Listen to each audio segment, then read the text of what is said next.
हमेशा रिजल्ट की चाहत और एक्शन पर ध्यान न देना कहीं ना कहीं यही कारण होता है फेल्योर का। 3 सरकारी नौकरियां मैंने छोड़ी। मैं ऐसा नहीं कहूंगा कि नौकरियां मैंने छोड़ी, मुझे ऐसा लगा कि मैं इन 3 सरकारी नौकरियों से भी ज्यादा अच्छा बेहतर अपने जीवन में कुछ कर सकता हूं। वो आते जा रही थी, मैं आगे बढ़ते जा रहा था। कभी मुझे लालच नहीं आया कि मुझे यहाँ ठहर जाना चाहिए। मैं बढ़ते गया। मेरा परिवार, मेरे साथी मुझे हमेशा इंकरेज करते गए और उनके इस इंकरेजमेंट का ही यह परिणाम है कि हम स्टूडेंट्स के लिए इतना बेहतर कर पा रहे हैं।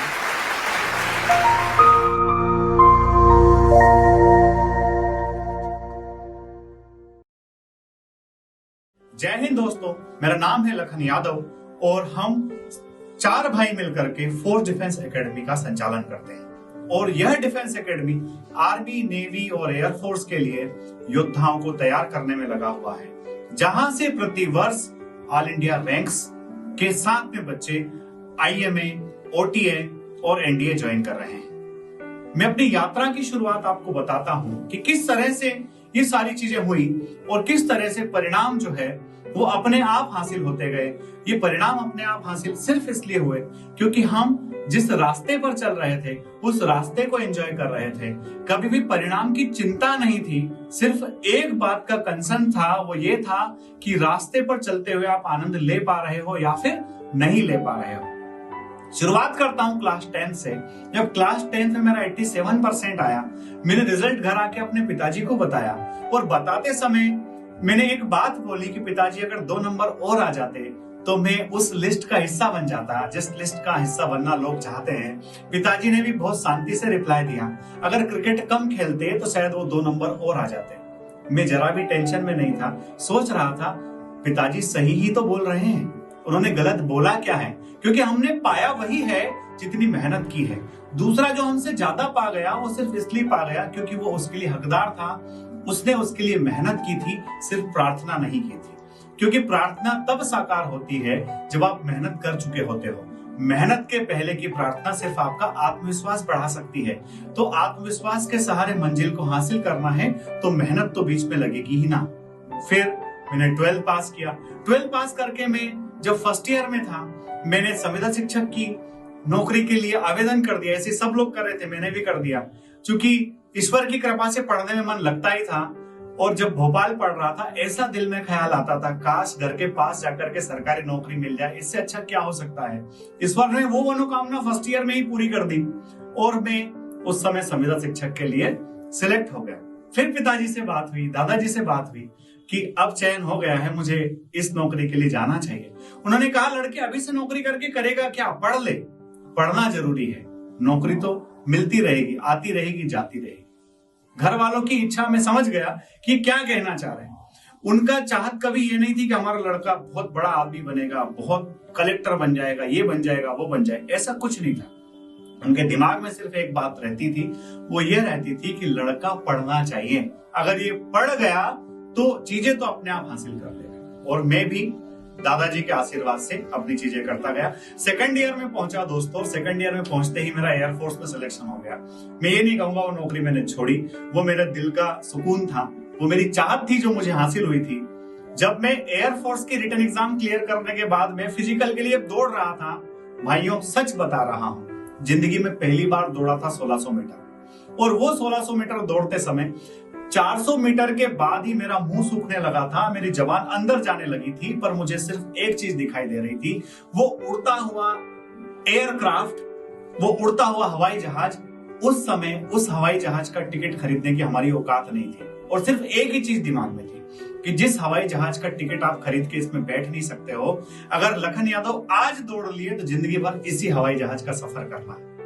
और बच्चों, वो जुबान भले ही सूख रही थी, पर मैंने वो 4 राउंड जैसे तैसे करके दौड़ लिया और वो मेरा लक्ष्य भी हासिल हो गया। पहली बार में मेडिकल सब कुछ क्लियर, ग्रीन कार्ड मिल गया।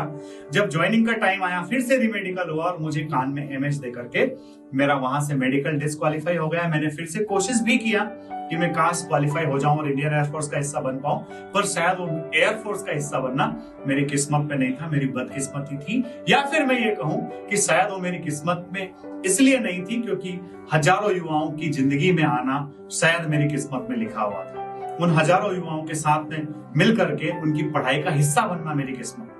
अपने कॉलेज की पढ़ाई नहीं छोड़ना है। और जब सेकंड ईयर में मेरा एयरफोर्स में सिलेक्शन हुआ था, मैं उस सिलेक्शन के बहाने सब कुछ छोड़ के नहीं बैठा था। मैं सेकंड ईयर की पढ़ाई अपनी जारी रखे हुए था। और इस सब के दौरान जब ये घटना घट गई, मैंने उसके बाद सेकंड ईयर का एग्जाम भी दिया और मैं पास भी हुआ और मेरा ग्रेजुएशन निरंतर चल रहा था।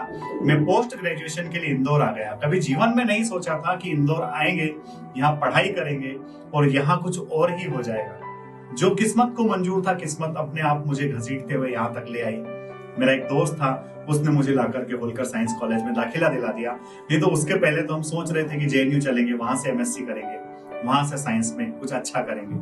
दोस्त के साथ होलकर साइंस कॉलेज आ गया, यहाँ से एमएससी कर लिया। किस्मत को भी वही सब मंजूर था जो वो करवाना चाहती थी। जिस कॉलेज से पढ़ा उसी में 4 साल पढ़ा लिया। इन चारों भाइयों के साथ ऐसा लगा कि नहीं, डिफेंस के लिए एक वैक्यूम है। इंदौर में डिफेंस की कोई एकेडमी उतनी अच्छी नहीं है जितने अच्छे से बच्चों को आवश्यकता है। और बस वहीं से सपने की शुरुआत हो गई। हमने फोर्स डिफेंस एकेडमी की नींव रख दी। हम फोर्स डिफेंस एकेडमी का संचालन कर ही रहे थे। उस दौरान मैंने एक और पॉलिटेक्निक कॉलेज का एग्जाम दिया और वहां एक और लालच आता है कि मैं पॉलिटेक्निक कॉलेज की उस सीट के अगेंस्ट भी सिलेक्ट हो जाता हूं। और उसकी ज्वाइनिंग लेटर सीधे घर पहुंच जाती है। उसकी ज्वाइनिंग लेटर घर पहुंचती है तो वहां फिर एक बार और उल्लास और उत्साह का माहौल बन जाता है कि वाह, एक और सरकारी नौकरी आ गई। मेरे मन में भी थोड़ा सा लालच आता है। कई सारे साथी कहते हैं सरकारी नौकरी ही छोड़ना नहीं चाहिए। पिताजी से पूछा क्या करूं? उन्होंने मुझे एक छोटा सा आंसर दिया कि ये जो तेरा अपॉइंटमेंट है ये इंदौर के अलावा दूसरे डिस्ट्रिक्ट में है। तुम ये देख लो कहाँ अच्छे से आप ग्रोथ कर पाओगे, कहाँ अच्छे से आपके बच्चे पढ़ पाएंगे, क्या इंदौर में या इंदौर के अलावा। मैं समझ गया इस बार फिर से ना है।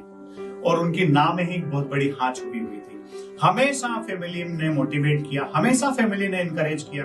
और चीजों को बढ़ाते बढ़ाते पता नहीं कहां से कहां करते करते ये धीरे धीरे ये स्टेप्स, ऐसा कहा जाता है ना, little steps every day adds up to big results.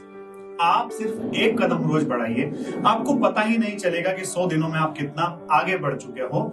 Students जिन भी चीजों की तैयारी करते हैं, जिन भी एग्जामिनेशंस की तैयारी करते हैं, अगर हम पहले दिन डबल जीरो हैं, अगर हम 1% प्रोग्रेस रोजाना करेंगे तो 100 डेज में हम 100% हो जाएंगे। और कहा भी जाता है कि हमारी आदत और फितरत बदलने में सिर्फ 21 दिनों का समय लगता है। तो हम वो सब हासिल कर सकते हैं जो हम चाहते हैं। तो प्यारे दोस्तों, ये 3 सरकारी नौकरियां जो हाथ से गई, छूटी, किस्मत में नहीं थी, उसके अलावा उसी दौरान मैंने कम से कम 12-13 प्राइवेट नौकरियां जो ज्वाइनिंग के लिए थी, हाथ में थी।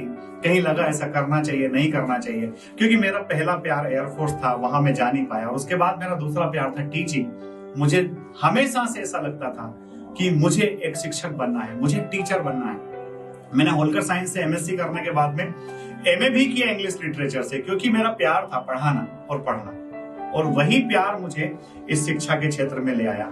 और आज जब बच्चे, खासकर वो बच्चे जो पढ़ रहे हैं और पढ़ने के अलावा ऐसे बच्चे जो पढ़कर जाकर के चयनित हो गए हैं, और चयनित होने वाले बच्चों के अलावा ऐसे बच्चे जो कहीं ना कहीं किसी न किसी कारण से चयनित नहीं हो पाए, पर वो बच्चा जो किसी वजह से चयनित नहीं हो पाया, और अगर वो आज भी मुझे याद रखता है, जब आज वो नए साल, दीपावली या फिर जन्मदिन के दिन बधाइयां देता है, मुझे ऐसा महसूस होता है कि शायद मैंने कुछ तो अच्छा किया होगा। नहीं तो चयन ना होने के बाद याद कौन रखता है। तो हमेशा आप ध्यान रखिए, जीवन में सबसे महत्वपूर्ण एक ही चीज है, वो है आपका कर्म। आप कर्म पथ पर आगे बढ़ते जाइए। सफलता की चिंता आप बिल्कुल भी मत कीजिए, क्योंकि सफलताएं तो बनी ही मिलने के लिए हैं। सिर्फ कर्म पथ पर आप कर्म योगी की तरह चलते जाइए। भगवान श्री कृष्ण ने भी तो हमें यही सिखाया है कि आपको जो है समय के अनुसार वो सारे निर्णय लेना पड़ेंगे जो समय की आवश्यकता है।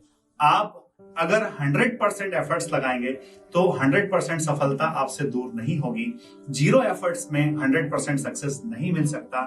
चरे वेती आप उस झरने की तरह बहते जाइए, चलते जाइए। आप कब नदी बन जाओगे आपको स्वयं को एहसास नहीं होगा। जय हिंद, जय भारत। Thank you.